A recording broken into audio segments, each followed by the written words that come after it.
an interesting visit with a person just a couple weeks ago. They're just so depressed, and they don't see that there's a way. They don't see that there's a way forward, and they won't join the State Pharmacy Association because the State Pharmacy Association's never done anything for them. And you just want to scream at them and say, "What have you done for the State Pharmacy Association?" Mm-hmm. And there are literally a dozen avenues forward that gets talked about in the magazines and at the trade shows, but they're not reading the magazines or going to the trade shows. Right. And yeah. That's the challenge. We have to figure out a way to get these people to see that there is a future, there is a way forward, and it's there because you have 900 of them at your show. Yeah. And I imagine that's been even more stressed with the pandemic.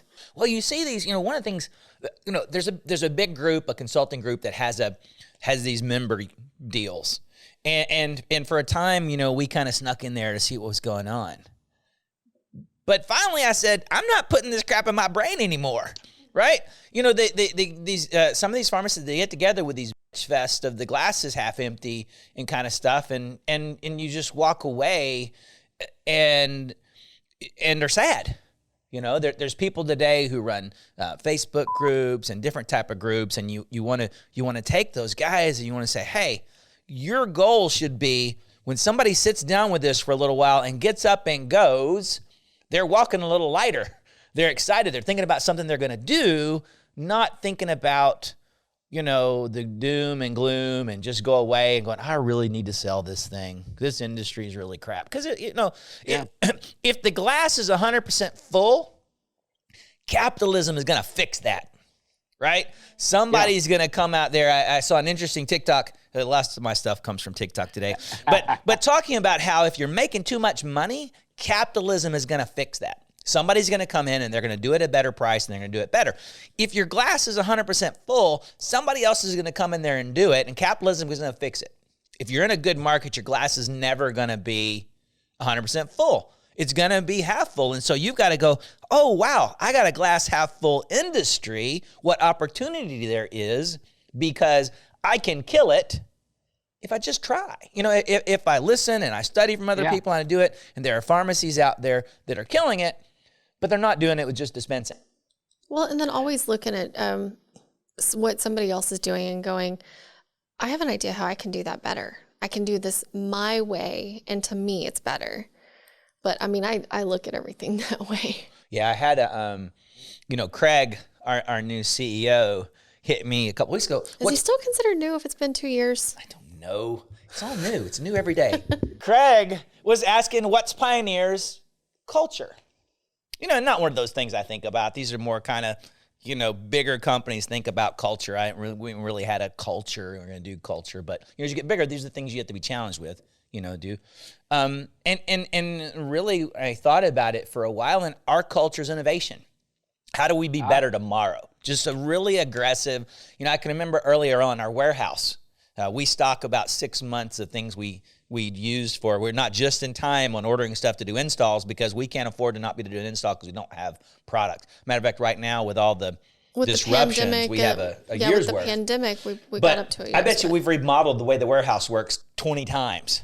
Just continuously thinking, how do I make it better? How do I make it better? How do I make it better? And wanting people around us that it's not okay to be how we were yesterday. We got to be better tomorrow.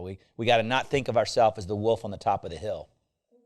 Well, having a clear dream, and, you say it all the time.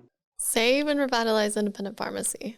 That's something these guys your employees can lock onto. And, the couple times I've been in your offices there in Shreveport, there's just a collegiality. There's no hierarchy. There's, people talk to people, and it's just a pleasant working environment. And, and you've got a mission that everybody can hold on to. And I got 2 or 3 things I had hoped to be able to say, and that is one of them for pharmacies is, you've as a pharmacy owner, your biggest job is to persuade your employees that you're doing something that matters to the employee and something that matters to the people that they serve. And, in pharmacy, that's an easy thing to come up with is, we help people live happier, healthier lives. And, All we about the bend why. over backwards to make sure they get the medications and the information and the services. And, Marcia, you talked earlier about putting pills in bottles. And, I'm one of those who admonishes two things.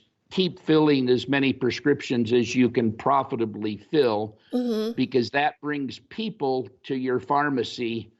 Then you can build other services onto that.